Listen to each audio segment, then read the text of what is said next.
Boa noite, eu sou Cristina Benac e esse é o canal Cristina Benac Art Delivery. O propósito desse canal é trazer para vocês pessoas interessantes ligadas ao universo das artes, sempre com a finalidade de que na hora de vocês fazerem uma aquisição de obra de arte, o façam com mais consciência e segurança. E hoje eu me sinto muito gratificada por ter aqui presente comigo o Ricardo Orsi, que foi o idealizador, fundador da Casa da Memória da Arte Brasileira. Então, muito obrigada, Ricardo, por você estar aqui, ter aceitado o meu convite para essa entrevista. É um prazer imenso tê-lo aqui. E eu gostaria de saber, Ricardo, qual é a tua formação, como foi a tua trajetória até chegar nesse universo dos livros. Sim. Bom, obrigado pelo convite, Cristina. A minha formação, na verdade, é na área do direito. Eu fiz a faculdade de direito lá no sul do Brasil. Depois fiz um mestrado também em Direito já fora do Brasil e acabei rumando para a arte porque era uma paixão antiga, desde da primeira juventude, digamos assim. Eu já gostava muito de arte, mas eu não tinha muito foco na arte brasileira, que foi que depois acabou virando o foco do meu trabalho, dessa minha atividade ligada à arte, mais especificamente sobre a arte brasileira. Eu tinha aquele gosto de conhecer um pouco da pintura, dos mestres internacionais e tal, até que já na maturidade, assim, eu já estava próximo dos 35, quase 40 anos, quando eu aí rumei para o interesse na arte brasileira propriamente, a partir também do contato com artistas, né? Eu morava na época em Brasília e comecei a frequentar alguns artistas de lá, e especialmente o Luiz Costa, que é um pintor de Brasília, uma geração já formada lá na capital do país. E aí a gente teve essa ideia, tivemos os dois tínhamos o mesmo projeto de formar uma boa biblioteca de arte brasileira. Nossa, que ideia boa! Eu tinha algumas coisas, mas também não muito focadas, né? Alguns livros de arte, que na época, isso final dos anos 90, também a bibliografia sobre a arte brasileira não era tão extensa quanto é hoje, né? 20 anos depois, ou 20 e poucos anos depois. Mas, enfim, eu tinha algumas coisas, ele tinha alguns livros também da carreira dele, que ele tinha alguns poucos livros, assim, alguns até autografados pelos artistas lá nos anos 70 e tal. E aí a gente juntou as duas coisas e quando vimos, nós tínhamos 100, 150, 200 livros. Nossa, que fantástico. Sobre arte brasileira e tal. Mas esse número foi crescendo, né? Você que também coleciona arte, tem bastante coisa de arte. Livros o acervo de arte. Cresce. Cresce, né? Eu tenho uma amiga minha que diz que eles dão cria durante a noite, né? Verdade.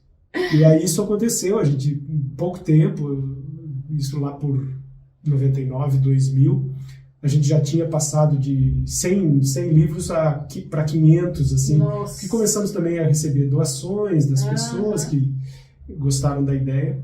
Lá pelo ano 2001, eu creio que foi em 2002 que a gente resolveu batizar a biblioteca com esse nome de Casa da Memória da Arte Brasileira.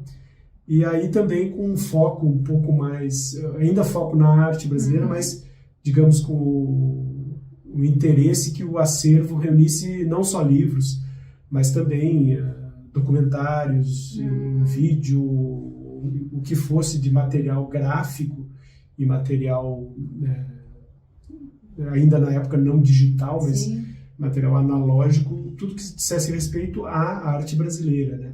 E sem nenhum tipo de restrição com relação a épocas, a estilos, tudo que envolve a arte brasileira. Sim, porque aí uma coisa puxa a outra e você vai descobrindo que tem um elo de ligação muito forte entre os estilos e as épocas da arte. Tudo, né? É um movimento, né? A arte é um caminho, né? Exato, eu costumo dizer assim, a arte ela é só uma expressão visível da cultura, né? No caso das artes plásticas, na verdade, elas são a representação visual daquilo que você cultua, né? Sim. Ou seja, da cultura Então, no caso da cultura brasileira. Então, assim, quando você começa a se interessar pelos modernos, você acaba puxando o interesse pelos pré-modernistas. Aí você descobre os artistas do século XIX, que são tão interessantes quanto os do século XX, né? Agora, claro que no início a biblioteca começou a ser formada em cima dos mestres, daquilo que havia de livros editados sobre os artistas mais do século XX, né? Só que coincidiu também esse momento que a gente estava formando a biblioteca com uma espécie de apogeu, um boom da edição sobre arte brasileira, né? Se a gente pensar 97 é fundada, começa o seu trabalho a Kozak Naif, né? A editora Kozak Naif. E aí, a partir da Kozak Naif, uma série de outras editoras e o próprio mercado de arte e as galerias e os museus começam a editar muito sobre a arte brasileira. Então, justamente nesse momento, o número de livros e de catálogos, de materiais gráficos editados sobre os artistas brasileiros se multiplica. Sim. Isso é muito bacana, né? Porque a gente sempre escuta falar que o brasileiro não valoriza, né, as coisas que são da nossa terra, né? Eles sempre dão mais valor fora. Como você vê isso? Você sente isso durante todo esse teu trajeto, conversando com artistas e trabalhando em cima da literatura, da arte brasileira? Você sentiu, você teve momentos em que você sentiu realmente um preconceito com relação aos nossos artistas, às nossas obras? Na verdade, eu acho que tinha talvez aquilo que o Nelson Rodrigues chamava de complexo de vira-lata, né? Esse termo realmente se encaixa. Na verdade, assim, na década de 80, se você buscasse livros de arte, você ia encontrar muito mais fácil nas bancas de revista e nas livrarias grandes volumes, grandes livros editados no Brasil sobre os mestres franceses e mestres alemães, ingleses, mestres internacionais, europeus ou até norte-americanos, do que sobre a arte brasileira. Então, houve uma reversão disso. Acho que abandonamos, em grande parte, o complexo de vira-latas, né? Por força não só dessa editora que eu mencionei, mas de todo um movimento mesmo. Acho que houve uma afirmação, assim, também nesse momento ali no final dos anos 90, era um momento que a economia brasileira também deu uma estabilizada, assim, houve um certo progresso material, né, brasileiro. Então, por exemplo, se vamos falar, voltando às edições sobre a arte brasileira. Até a década de 70, eram muito poucas as edições e justamente quem editava muitas vezes eram estrangeiros. Era o Bardi, no MASP, era alguns galeristas no Rio de Janeiro e em São Paulo que tinham um trabalho aí voltado para o mercado, de editar catálogos e livros, né? Mas, assim, no final, o grande editor de arte brasileira era Bardi, através do MASP, claro, com o Emanuel Araújo trabalhando com ele, né, naquelas edições históricas ali dos anos 70. Mas um outro estrangeiro também, Júlio Pacello, que editava álbuns de gravuras. E você nota que o olhar de um estrangeiro falando da nossa arte, da nossa obra, é diferente de um nato, de um brasileiro falando da própria obra, né? A visão, a maneira de interpretar E digamos, acho que a gente tem que admitir que eles tiveram uma certa primazia em perceber a qualidade e o valor. Antes, né? Que nós mesmos. Né? Antes que nós, né?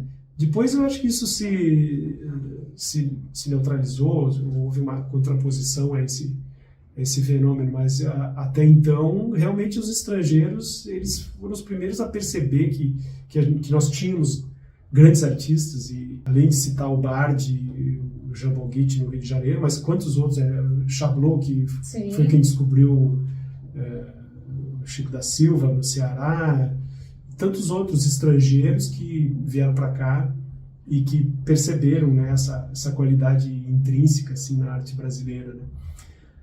Mas ali naquele momento da formação da Casa da Memória e da Biblioteca, a gente teve isso, a gente foi favorecido por esse boom que houve das edições, e aí também se tornou uma tarefa mais fácil de você ir acumulando livros de arte brasileira, porque muita coisa era editada, e aí também nós tivemos o trabalho de ir atrás das coisas antigas, né? Então, isso em sebos, em livrarias de usados e às vezes no contato com os próprios artistas, a gente conseguiu chegar numa coleção, numa biblioteca que hoje é muito boa, porque tem justamente as coisas antigas e conseguiu acompanhar esse momento, as 2 primeiras décadas. Que ótimo!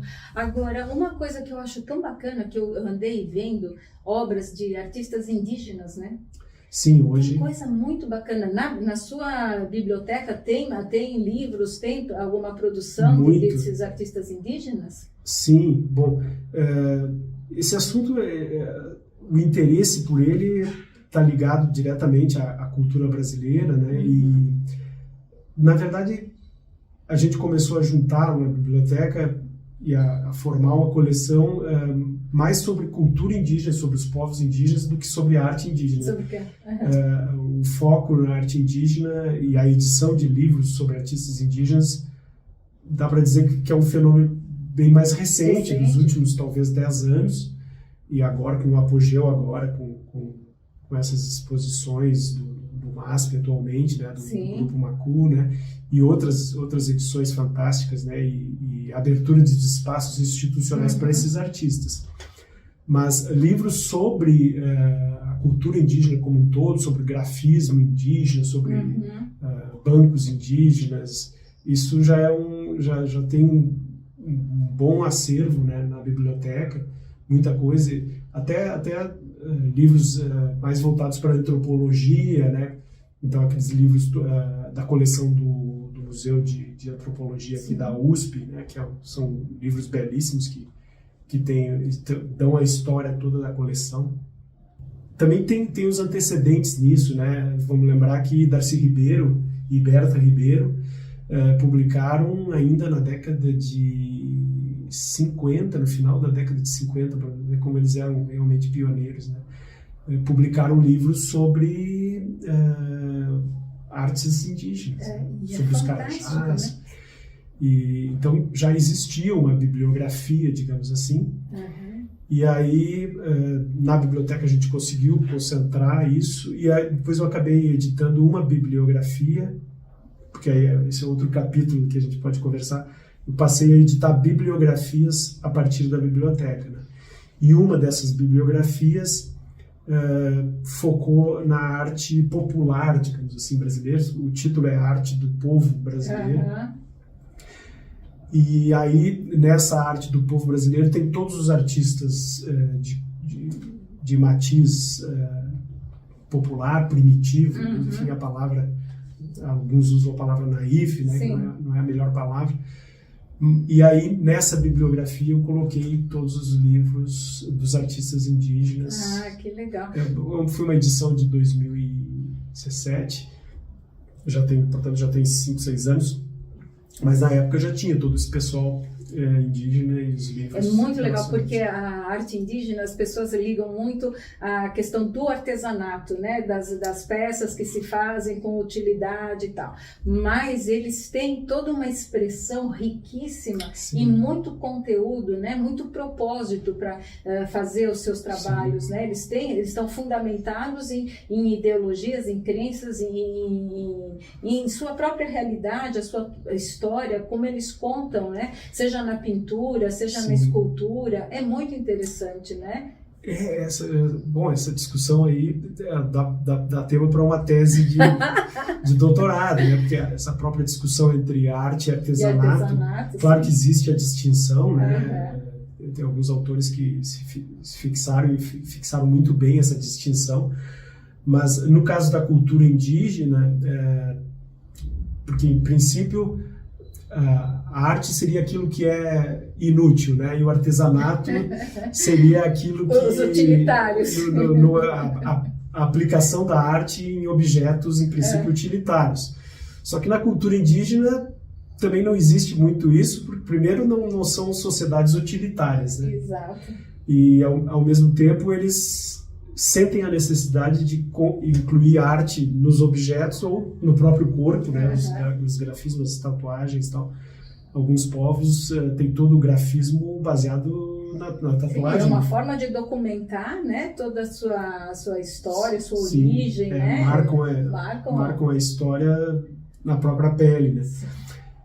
Mas então é muito interessante e também quebra um pouco essas distinções entre arte e artesanato, e entre arte erudita e arte popular, né? Porque é engraçado, porque a gente coloca como extremo artesanato e arte, mas entre esse universo existe tanta coisa, né, que não é puramente artesanato nem só arte, existe arte no artesanato. Sim, né? Sim. E existe artesanato na arte também. Sim, a artesania, né, tem um valor, né? Sim. Às vezes você vê uma obra de arte e diz assim, olha que trabalho, né?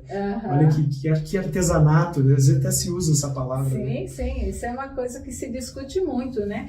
Agora, uma coisa que eu noto bastante, eu não sei a tua opinião, mas com relação à nossa arte popular, eu amo a nossa arte popular, eu acho fantástico. Seja ela do Nordeste, seja do Centro-Oeste, seja a arte popular é uma coisa muito rica, né? Muito bonita. E a gente tem uma tendência, hoje já não, hoje a gente percebe que o brasileiro valoriza muito, tem grandes coleções, né, de arte popular e pessoas que só compram arte popular, primitivos, puristas e naifes, né? Então a gente fica contente de ver que ela está sendo valorizada, né? Dentro da literatura, como você vê isso? Vocês editaram muita coisa de arte popular, tem uma procura, tem um apego grande, são mais estrangeiros, é mais brasileiros? Qual é a procura maior dentro da arte popular brasileira? Eu diria que no Brasil essa distinção também ela não é tão rígida quanto na Europa, né? Na Europa é muito claro isso. O artista ou ele é erudito, né? Ou ele tem toda a bagagem do ensino acadêmico de arte, toda aquela herança que é transmitida muitas vezes através da academia, ou ele está no que eles chamam lá de naif, né? Então o artista que não teve o estudo acadêmico. Sim. Já no Brasil, essa fronteira, ela não é que ela não exista, ela até existe, mas os grandes artistas brasileiros, mesmo os eruditos, acabam que eles vão beber na fonte da arte popular. Exato. E no meio dos artistas populares, digamos assim, que seriam os não instruídos academicamente, tem grandes fazedores e grandes inteligências de uma erudição popular, né? Ou de uma cultura muitas vezes transmitida oralmente, né? Que eles transpõem para a arte. Fantástico, né? Então, vou pegar um exemplo, e até no limite quase que do que é arte e do que não é arte. Vamos pegar Arthur Bispo do Rosário, né? Nossa! Aí, assim, alguns até se questionam, mas o que ele fazia era arte? Ou se não era arte, o que era? O que era? E outros, né? Bom, o pessoal do Nordeste, aí nem falar, né? Aí é o fantástico. mundo, né? Nossa! E assim, com toda a transposição da carga de vida, né? Seja de origem afro-brasileira, seja dos indígenas, ou daquele que nem sabe exatamente qual é a sua carga histórica ou racial, né? Simplesmente a cultura popular amalgamada mesmo, né? Essa coisa isso que é interessante no Brasil, né? Que o Gilberto Freire chamava, né? Da civilização luso-tropical, né? Luso-tropical, luso-afro-tropical. Isso aí, certamente, todos esses elementos estão nesses artistas populares, né? Muito mais presentes do é incrível, né? Totalmente no artista sabe aquela urbano. artista, aquela Cilda Capella? Sim. Nossa, aquilo é fantástico. E ela é uma pessoa absolutamente autodidata, fazia lá de barro, aquelas coisas. Mas aí você fala, é artesanato. Caramba, aquilo tem uma história, tem uma essência, porque ela conta histórias da família, de famílias, né? Ela cria cenas naquelas pirâmides de personagens. Aquilo é riquíssimo, né? De história, de conteúdo, de registro de época, porque ela mostra ali o que eles fazem naquele momento, daqui 100 anos vão saber o que se fazia ali, né? Então isso é fantástico. A nossa arte popular ela é riquíssima, por isso que ela é tão valorizada lá fora, né, Ricardo? Sim, é bom, você deu um exemplo, mas também Vitalino, né? Vitalino, nossa, e tantos, né? E todos os herdeiros, o pessoal que trabalha com madeira, né? Os escultores em madeira de Minas Gerais, o pessoal da cerâmica. Bom, e a Chilo, né?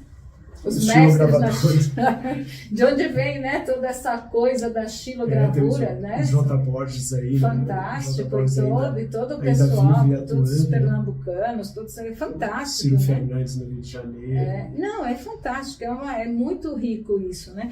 E você costuma fazer trabalhos diretamente com artistas? Você faz documentários, edita algum livro para artistas? Muitas vezes a partir do contato pessoal mesmo, em função da biblioteca e das bibliografias que eu comecei a lançar em 2010, a primeira saiu em 2011, eu acabei aprofundando o contato com os artistas, porque eu ia visitar os ateliês e tal.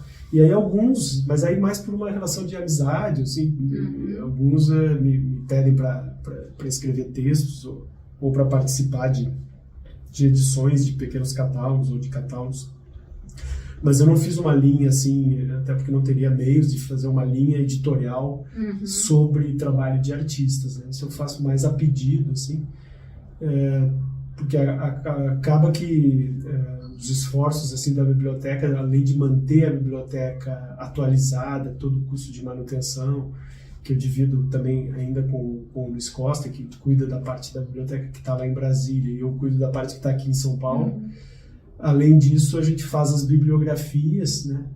Então, não consigo expandir muito mais essa atuação editorial. Assim, eu gostaria, se porque é muito interessante. E tantos artistas bons precisando, né, desse... Pois é, conversávamos antes sobre isso, né?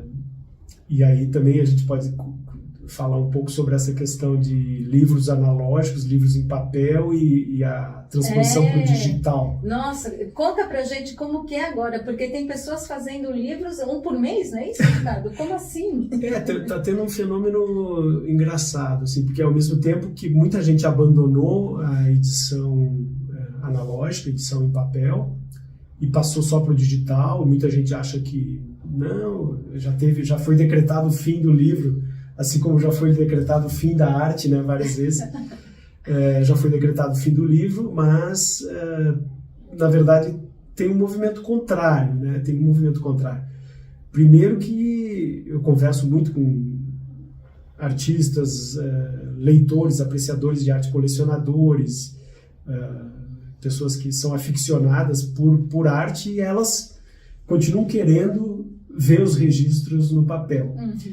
E a própria digitalização, como ela também simplificou o processo gráfico de impressão, né? Hoje ficou mais fácil você fazer edições analógicas com os meios da tecnologia digital. Certo, usando recursos do digital. Mas, de fato, houve uma queda nesse número de edições sobre a arte brasileira, sobre arte e sobre qualquer assunto, né? Houve uma queda, né? Tem muita galeria, por exemplo, que deixou de editar catálogos e tal. Então teve um fenômeno assim desse apogeu da edição de arte brasileira, que eu situaria ali nos anos 2000 até 2015, talvez, ou 2014.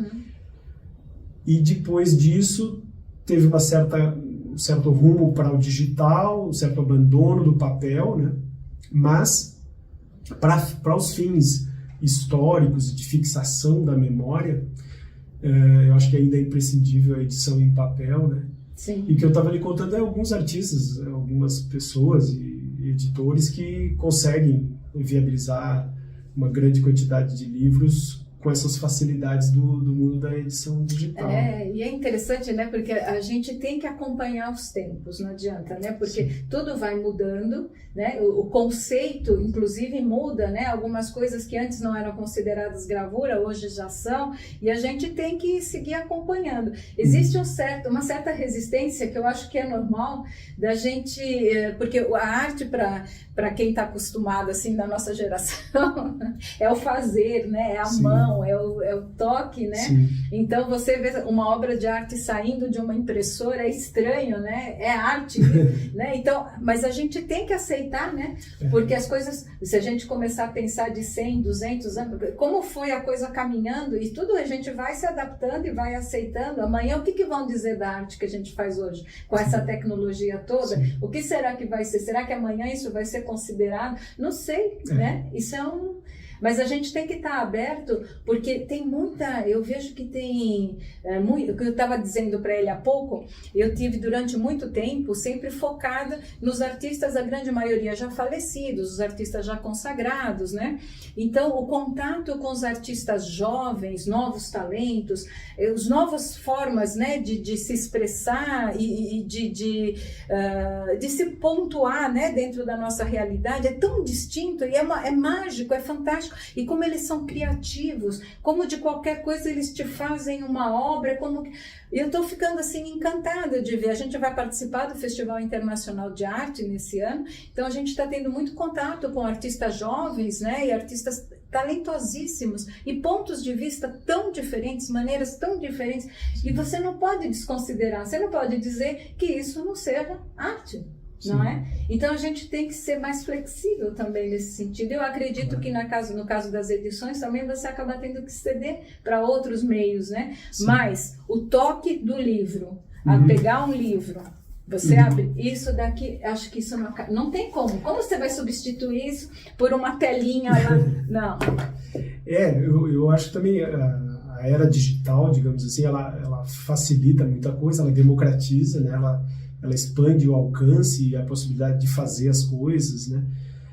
Mas, falando de arte, no final as pessoas também procuram o que existe de trabalho humano por trás, né?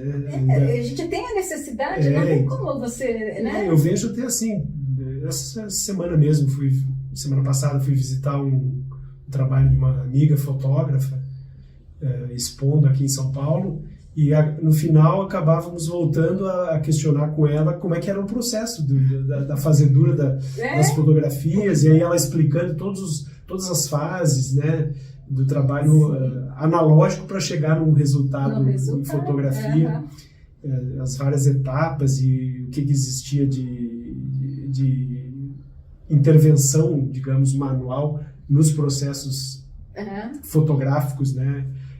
Em princípio analógicos, mas enfim, que você interfere para daí gerar uma outra versão digital, né? Isso na arte, né? Mas, claro, tem essa abertura de uma gama de possibilidades para os artistas que se favorece. Né? Só que, assim, quando chega a hora de você deixar o registro para a posteridade, né? E aí, no caso, é o meu interesse, né, com a Casa da Memória, que é justamente fixação, né, da memória. Aí eu continuo achando que o livro, o meio gráfico, ele vai continuar como a grande fonte, né? Eu também acredito. Porque na fotografia mesmo, interessante que de uns anos, já um bom tempo para cá, ela entrou também no mercado de arte, né? As fotos hoje em dia se vendem como obras de arte, né? E são coisas que você vê que eles usam muito da tecnologia, né, para produzir aquela... Mas não tem... Eu fui ver aquela exposição do Sebastião Salgado da Amazônia, gente, aquilo é fantástico, né? É fantástico. Então a gente tem que aceitar todas as linguagens e as formas de expressão e estar aberto, né, para interpretar a arte da maneira como ela vem, né? Claro, não, sem dúvida. Agora, sabe o que eu queria te perguntar, Ricardo? Eu acho tão legal. Explica pra gente, esses livros aqui, pessoal, são bibliografias dos livros que ele tem na biblioteca. Como funciona isso? De onde surgiu a ideia de você fazer isso? Porque é fantástico, olha, gravura no Brasil, então é todo... E aqui ele vai explicando de cada livro, né? Vai dando detalhes dos livros que tem. Explica para mim, como para nós, né? Não sou egoísta, para todos nós, eu quero dividir com vocês. Como que surgiu a ideia de fazer essa bibliografia da biblioteca? Sim, bom, a partir da formação da biblioteca, no momento que nós tínhamos já um conjunto bom de livros ali, aí foi o caminho natural. Quando você quer formar uma biblioteca ou quer pesquisar determinado assunto, na academia, mas também nas pesquisas autodidatas, as pessoas que vão pesquisar determinado assunto, o caminho natural é você ir atrás de uma bibliografia, né? Então, quem fez trabalhos acadêmicos aí, ou escolares ou na universidade, sabe que você tem que partir de uma bibliografia que é, em princípio, uma relação de livros sobre determinado assunto. E aí, na época, eu fui pesquisar e existiam muito poucas bibliografias da arte brasileira. Tinha uma edição do professor José Neinstein, que acabou se radicando em Nova York, era um brasileiro, mas ele foi curador do Instituto Brasil-Estados Unidos, e ele publicou uma bibliografia da arte brasileira lá no final dos anos 90, mas era uma bibliografia bastante precária, digamos assim. Por exemplo, não tinha a imagem da capa dos livros, também tinha um recorte muito limitado. Imagino que ele fez essa bibliografia ainda a partir de fichamentos, de fichas, né? Então a bibliografia era muito pouco útil assim para você recensear ou saber aquilo que tinha sido publicado sobre determinado artista ao longo do tempo. E aí eu tive essa ideia de fazer as bibliografias. Naquele momento, a primeira que eu fiz foi sobre os concretistas, os concretos e os neoconcretos, digamos assim, os construtivistas, né, brasileiros. Isso foi em 2010, eu comecei a pesquisa em 2009, e aí, na época, eu recorri, assim, também esse intercâmbio do digital com o papel, né? Eu parti do que eu já tinha na biblioteca e fui para algumas fontes digitais para ver o que havia de citação a livros sobre os concretos e sobre os neoconcretos. Então eu recorri na época ao Itaú Cultural, o que tinha no Itaú Cultural, o que tinha na Biblioteca do Congresso Americano, que eles têm uma bibliografia sobre o Brasil tão boa quanto as nossas, né? E a partir daqueles dados eu tentei reunir os livros e os catálogos sobre os artistas, sobre aquele grupo de artistas, os concretos, né? E aí deu certo, assim, do ponto de vista de retornos, né? Porque a partir da publicação daquela primeira bibliografia, eu fiz muito contato com artistas que eram ali citados, embora a maioria já tivesse falecido naquele momento, mas me ampliou assim os contatos, e aí eu pensei, não, vou continuar, vou ampliar. Vou fazer a segunda, que foi sobre a gravura no Brasil. Nossa, é fantástico isso, é muito útil, nossa, é importantíssimo. Aí eu fui atrás, na época, aí já foi 2012, 2013, eu fui atrás daí dos gravadores, né, de alguns gravadores importantes, dos históricos, mas dos que estavam vivos ainda. E aí também foi enriquecendo a biblioteca, porque eu visitava os ateliês dos artistas, eles me doavam os seus catálogos, os seus livros. Eu enriquecia a biblioteca, fazia bibliografia com os verbetes sobre os artistas, né? Porque é basicamente isso, as bibliografias são aquilo que é uma bibliografia normal, uma relação dos livros sobre aquele segmento, só que a diferença é que eu faço um pequeno comentário sobre cada item, e boto a capa, a imagem da capa. Não, é muito legal, porque às vezes você tem a ideia de um livro, né, e fala, eu acho que esse livro que eu tenho interesse. Aí quando você lê aqui, às vezes você vê que não era bem esse, é o outro, porque ele coloca detalhes, sabe, nos livros, na bibliografia dele, que faz você realmente entender do que se trata aquele livro, né, de uma forma bem concisa, mas é muito interessante, Esse é de arte sacra. É muito legal. O seu trabalho assim, é fantástico e é super importante. Eu tenho conversado com alguns artistas que eles estão super interessados. Eles querem... Tem artista, inclusive, que está terminando a Universidade de Artes Plásticas, vai fazer o TCC, e me pedem teus livros, né? Porque querem usar no TCC. Então, é super bacana o teu trabalho. É muito legal. Agora, eu me divirto também. Né? Imagino. Isso aqui é um universo fantástico, né?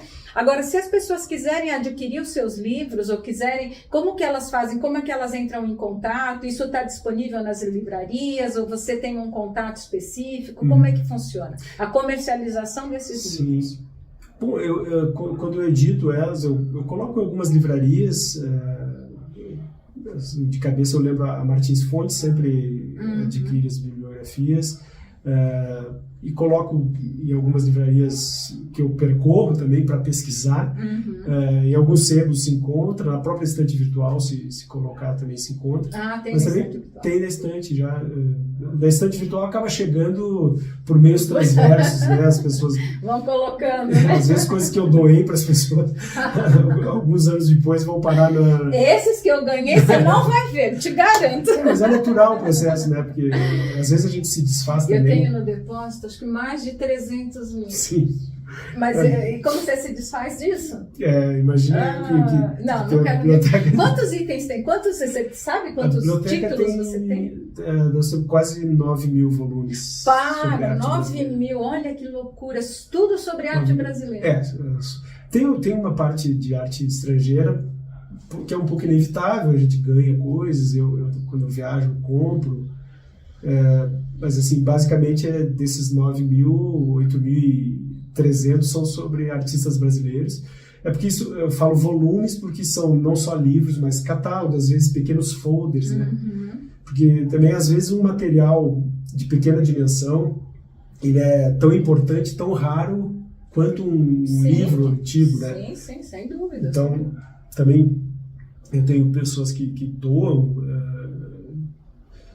donos de galerias, leiloeiros, amigos do projeto e digamos, adeptos, pessoas que gostam da ideia, sempre me doam. Às vezes eu ganho coisas, às vezes um item pequeno pode ter uma importância, porque tem essa questão, né? O catálogo de arte, mesmo que seja um pequeno folder, um convite de uma exposição, às vezes pode estar registrada ali uma obra do artista que nem o próprio artista ou a própria família tem o registro daquela obra de arte. Sim. Já me aconteceu muitas vezes de eu ter um pequeno item de um artista e o próprio artista dizia, eu não tinha mais notícia dessa minha obra, passou por essa galeria ou passou por esse leilão, que tem também catálogos de leilões. E então tem esse aspecto que esse material muitas vezes ele é a fonte para um outro ponto, que são as catalogações dos artistas, né? Que é um outro ponto interessante sobre a arte brasileira, que são os catálogos raisonnés, né? Sim. A catalogação das obras dos artistas. Sem dúvida. Isso às vezes depende de uma publicação que foi feita lá no meio dos anos 70. Sim. E às vezes o artista perdeu um rastro. É tão difícil, né? Porque o artista ele vai criando, fazendo, produzindo e não documenta. Aí as obras somem. Aí quando se resolve fazer um raisonné, para você conseguir né, fazer o rastreio de todas essas obras, é muito complicado. Isso nós falamos dos artistas em geral, dos vivos e já dos falecidos também, eu diria que mais de 90% não tiveram esse cuidado de documentar. Sim. Até porque na época, digamos, até final do século XX, a tecnologia para você fotografar e tal não era tão disponível quanto é hoje. Sim. Mas mesmo os modernos, não sei se todos têm a consciência de catalogar a própria obra. O artista, se ele não tiver um respaldo, né, de marchand, galerista, de pessoas ligadas à arte, familiares que deem essa orientação, porque eles produzem compulsivamente, eles fazem arte, então eles não estão pensando nisso. Catalogação é outro trabalho, né? E um trabalho importantíssimo. São poucos os artistas que pensam nessa questão, né? Isso é outro tema muito interessante, porque se formos pensar na catalogação e na feitura de catálogos raisonnés no Brasil, o primeiro exemplo, e é o modelo, é justamente o trabalho do Projeto Portinari, né? Do João Cândido. Do João Cândido é bom, né? Que trabalho lindo que ele fez e faz, né? Esse é um dos construtores da cultura brasileira. Olha, eu assim, é uma dessas pessoas que a gente tem que reverenciar e tem que agradecer, né? Porque o trabalho que ele faz, e é um ser humano incrível, né? Eu tive o prazer de conhecê-lo, trabalhamos juntos. Nossa, fantástico. Ele começou isso em 78 para 79 para conseguir lançar o Raisonné em 2004, 2005. Então foram 25 anos de catalogação sobre a obra de Portinari e sobre todo o contexto, né? Tudo que se escreveu, se produziu sobre Portinari, mas também a catalogação da obra para resultar num Raisonné. E aí foi o primeiro de uma série de outros que vieram, né, na sequência, e ainda bem, né? Nossa! Isso aí, voltando à história do complexo de vira-latas brasileiro, que a gente conseguiu, nesse campo, acho que a gente conseguiu superar. Hoje o Brasil é um dos países que mais tem catálogos raisonnés publicados, competindo com França, com Alemanha, com Inglaterra. Já temos mais de 15 raisonnés publicados, né, ou obra completa. Às vezes não se usa esse nome raisonné, mas já temos os grandes mestres com raisonnés feitos ou em andamento, as famílias também tomando consciência e fazendo. É muito importante, porque a obra se perde, né, se você não faz isso, é uma judiação. Conversávamos antes da entrevista sobre esses acervos dos artistas que muitas vezes a gente vê, você vê muito, eu também nos contatos, você vai visitar um artista já maduro, na pós-maturidade, ou já falecido, e você vê ali todo o trabalho que a pessoa fez, jogou sua vida naquele trabalho, o trabalho está ali feito, mas não foi documentado. E fica ali que ninguém tem acesso e acaba se perdendo, acaba se deteriorando, porque não estão, a grande maioria não são guardados da forma adequada, então vai se deteriorando tudo e é uma judiação. E é muito raro você pegar família de artista que de fato tenha esse cuidado com a obra do artista. Por isso que o João é uma coisa assim fantástica. Ele tem um curso, tem o ICL Notícias, tem um curso do ICL, e ele tem o curso online, e tem o João que dá o curso sobre a obra de Cândido Portinari. Olha, gente, imperdível, vale a pena. É fantástico, é fantástico. E ele vai contando todas as fases, e é interessante que se você adquire uma obra de Portinari, eles são super acessíveis, você entra em contato com o projeto, eles te documentam, eles te falam, te trazem certificação, tudo, eles são seríssimos, é muito bom. Isso daí é uma pena que não sejam de todos os grandes mestres, né, que se faça isso. E a gente não sabe quais são os artistas que vão se consagrar, todos teriam que ter essa atenção especial, né, para essa documentação da sua obra, né? Sem dúvida, seria um ganho muito grande. Eu acho que aos poucos vai começando a haver essa consciência, né? Mas depende muito, às vezes depende do grau de profissionalização do artista também, também depende um pouco do êxito que ele tem de mercado, né? Mas sempre fica na dependência também da consciência dos herdeiros e das famílias, da importância cultural, né? Sem dúvida, porque nas obras de arte estão os registros da nossa história, né? Isso é. Agora, Ricardo, me diga, se as pessoas quiserem entrar em contato com você, se elas quiserem visitar a biblioteca, como que elas devem proceder? Bom, os contatos, eu tenho um perfil no no Facebook com o meu nome e no Instagram também. No Instagram é um pouco diferente, é RV, que é minhas iniciais, RV Orsi, que é Ricardo Vieira Orsi, Constructa, no Instagram. E pelo Instagram podem me contactar, até essas bibliografias, como eu auto-edito e patrocínio, digamos assim, as edições, os que me escreverem, mediante pagando o custo do correio, eu envio para os que estiverem interessados. Então a gente vai deixar na descrição desse vídeo, vamos deixar todos os seus contatos, para que as pessoas possam entrar.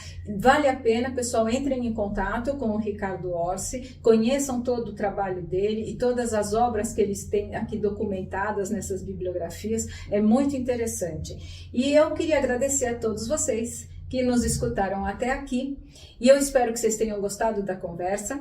Então deem aí o seu joinha, não esqueçam de se inscrever aqui no nosso canal, e sempre eu repito para vocês que o nosso propósito é trazer pessoas interessantes ligadas a esse universo fantástico que é o universo da arte, porque todas essas conversas, todas essas temáticas que a gente desenvolve aqui nas entrevistas, tem como propósito fazer com que vocês treinem a sensibilidade do olhar, a escuta, que é muito importante, porque tudo isso é o que vai possibilitar vocês, na hora de fazer uma aquisição de obra de arte, fazer com mais consciência, entender que numa obra de arte tem muito valor agregado, muito mais do que uma simples assinatura. Não é meramente um investimento financeiro. A arte, ela tem que trazer para vocês identidade, tem que passar para vocês sensações, porque esse é o verdadeiro sentido e é o valor que uma obra de arte deve ter. Então, na hora de fazer uma aquisição, que seja sempre feita com consciência e com segurança. Por isso, continuem assistindo aqui as nossas entrevistas e vamos treinando a nossa sensibilidade e aumentando esse grupo de pessoas que já nos acompanham, que ele seja cada vez maior e que cada vez mais pessoas se integrem dentro desse propósito de fazer com que a arte faça o seu verdadeiro papel, que é sensibilizar, que é documentar, é que passar sensações e criar mais harmonia entre todos nós. Esse é o nosso objetivo. Agradeço imensamente por terem nos ouvido até aqui. E Ricardo, sem palavras para te agradecer. Imagina. Muito obrigada. Eu não vou sair do teu pé.